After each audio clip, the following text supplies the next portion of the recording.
There's usually horses in these fields, but I can't see any today. I'm not a big fan of horses, to be honest, so it doesn't really bother me that they're not here. Yeah, I just started making a video and then I was kind of running out of time, you know. They limit me to 15 minutes to start with when I first started making these videos a year ago, and I thought, I don't think I can talk for 15 minutes, you know. I surprised myself. I've never thought of myself as someone who was particularly chatty, but it seems I was wrong. I've obviously storing it up, you know, since I don't talk any the rest of the time.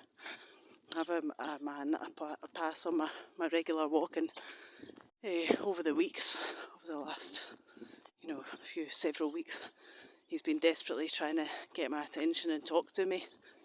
And he always says good morning, and I smile at him. I'm not a complete bastard, but I don't engage with people. I really don't.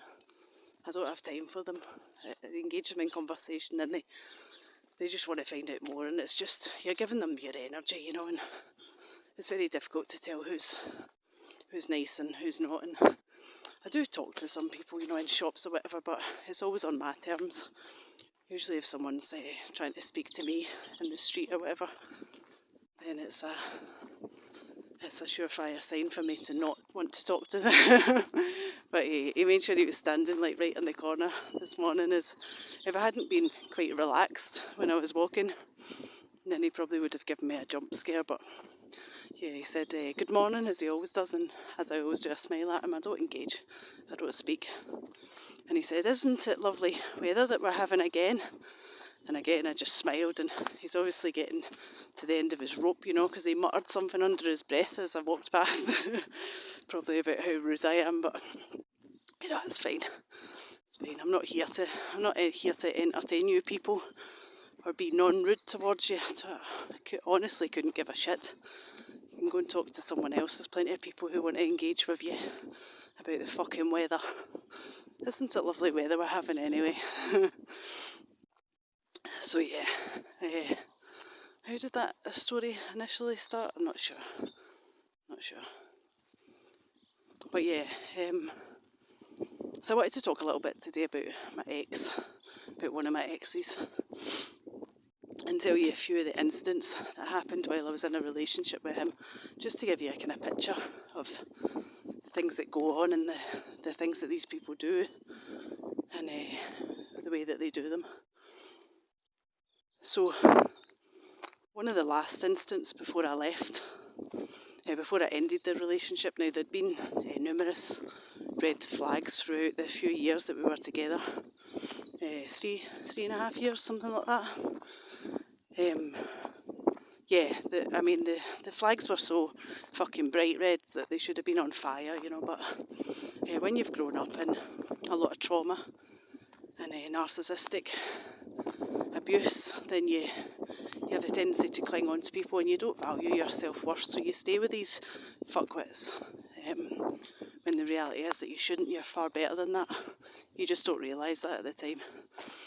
But anyway, this kind of incident, this was near the end, and I think I was in the midst of planning to leave, in the midst of getting my stuff together to leave, and he was shouting and swearing at me, and I was holding my infant child, and I said, why, you don't shout like that in front of the child, you know. And then he started mocking me and saying, don't shout like that in front of the child, and doing a little like laugh at me. And then he shoulder barged me again while I'm holding an infant child. He shoulder barged past me, you know, made connection with me, and forced his weight into my shoulder to cause me pain, which it did. But I tell you, that wasn't the kind of first instance that, just to add that this shoulder barging by people in public happens now quite often. I was in a different town to where I live on Sunday, and this guy, and I can see him in my peripheral vision, and he's walking, and I can see him looking at me, trying to line himself up properly to barge into me, to shoulder barge me. And I could see it about to happen. I could see it clear as day it was going to happen. And I didn't move out the way. I didn't avoid him in any way. I just braced myself for it in the hope that, if he did that, it would cause him as much pain as it was going to cause me. Again, we made connection. He made sure that he barged into me. Now, any normal person who didn't mean that, who hadn't done that on purpose, would stop. Any man who'd done that to anyone, not just a woman, anyone, they would stop and they would say, I'm terribly sorry, but he didn't. He carried on walking, as did I. I didn't even make as though anything had happened, I didn't shout after him, I didn't make a fuss about it, because like I said, it happens more often than is normal if it wasn't on purpose. Later on that day, I kind of wandered about town, and then I was walking back through town, through pretty much the same spot actually, and I can see another guy walking towards me, and I can see, just again, by the look on his face, you can tell these people. And I knew that he was going to do the same thing because I hadn't reacted the first time. They hadn't got, the reaction that it is that they wanted. And I could see him lining up to do the same thing. And I'm watching him as he's walking towards me. And I stare straight at him, straight at his face. And I said out loud in the middle of the street as I'm walking, "Here comes another one, ready to shoulder barge me." And he looked at me and curled his top lip in disgust, like I'd seen through his little act. And then as he walked past me, he went, just a noise of disgust right at me, because I'd seen through his plan. So they reenact the thing that Robert did to me while I was holding my infant child. But Robert was also reenacting what my father did to my aunt, my mum's sister. And my mum's sister came to visit us once, and my dad absolutely hated her. I don't really know the reasons. I know the reasons I was told, but I don't know the full reason behind it. A nice little army Land Rover there, see that? Very nice. Yeah, but he hated her. But when they came into my house and they showed me all these videos going back, 35 years that had been filmed without my knowledge in my childhood homes. One of those videos that they showed me was of my dad in the kitchen shouting and swearing at my aunt and then shoulder barging himself past her. And I was there at the time. I was probably about 12, 13, something like that. And, I remember it happening. As soon as they showed me this video, I remembered that it had happened. But I didn't have any persistent memory of it until I was shown this, It wasn't something that I thought about often, but obviously it's a video that they had, and Robert Ferguson, being a gang stalker and being that he was paid to be in a relationship with me, to be my handler for those 3 years, he was reenacting that situation while I was holding my infant child. Another incident with him was one of the first times that we went out, and he took me to a place called Calendar. Now, again, significant meaning. These people like to play out these little instances in the same order. So something that's happened 20 years ago on the same date, they'll play out the same instant for you. You might not be aware of it because people don't have good memories. If your whole life's getting filmed, you don't remember these things, but these people are watching this on film again and again and again to get their little act straight, to carry out their action that's on camera, but you won't remember it. But anyway, we were in Calendar. He insisted that we go there. And we're in this park, and this woman walks by with a dog, and the dog, it's almost like now that I think about it, not at the time I thought it was funny, but she kind of nudged the dog into the water. There's a big loch or a lake or a river, and she nudged the dog into the water, and then she pulled it out by its lead. Now, I thought this was just funny. It was just like a skit that had happened at the time, and both of us were laughing. And then he commented on about, oh my God, look how she dragged out of the water by its lead, trying to strangle the poor thing. It was just like a funny situation. The dog had fell into the water and our reaction was to pull it out. It wasn't. It was a set-up. It was a set-up, again, instant, a little act by these actors. They're all actors. And again, when they came into my house and they showed me all these videos, one of them was when I had a little dog and I was walking alongside a river, and this dog was just a little puppy, and it stepped off a stone and fell into the water, and my instant reaction was just to pull on the lead to get the dog out of the water, and they'd filmed this, and of course this had been shown around. So this was them, you know, my handler making sure that he took me to a place, all these little skits being set up around this place at the exact time, you know, knowing that he was going to be there because he's the handler. And then this woman was reenacting the scene that had happened to me with my little dog, and then he was commenting on it about how horrible she was, dragging it by its lead, you know, with its lead round its neck, you know, almost trying to strangle it. It was just an instant reaction, but again, they need to put so much more behind it, you know, that you're a really nasty, evil person.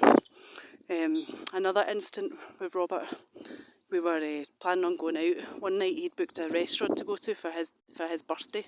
I'd only been with him a few months at that point, and this was the first major red flag. And the next morning, I made the decision that I was going to leave. I didn't trust him at this point, and then I backed down from my decision. He kind of talked me around, and I wish that I never had, because really my gut feeling was the right feeling at the time. But anyway, before that night I saw him, and I'm not a person who ever wears dresses or, you know, really gets dressed up. I do get dressed up occasionally, but that night I was wearing a long skirt and I was wearing heels, and he was quite a short man and not that much taller than me, only a couple of inches, and I think this miffed him.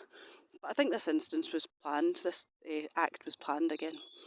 And we were in the kitchen talking, then all of a sudden he kind of acts as though he's almost fainting. You know, he kind of fell on me, so weird. And so I didn't know what was happening, so I dragged him through to the living room, but as I'm holding his weight up, trying to pull him through to the couch, he's dragging his kind of legs behind him, you know, almost in a kind of spasticated way.